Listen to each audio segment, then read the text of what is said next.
Ellos son Enay Castillo de Tolosa, Guipúzcoa, y Miguel Caramondona de Vega, Guipúzcoa.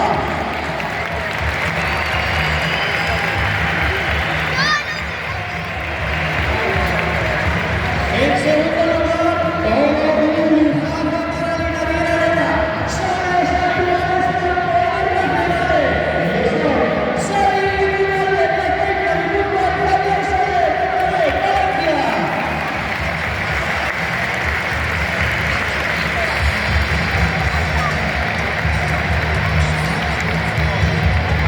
Y para las dos exhibiciones tenemos un grupo compuesto por 5 libertadores.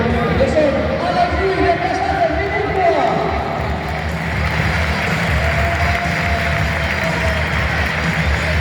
Aitor Luengo de Tolosa, Guipúzcoa.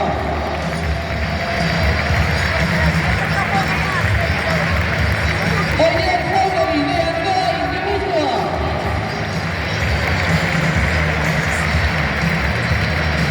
Mikel Albizu de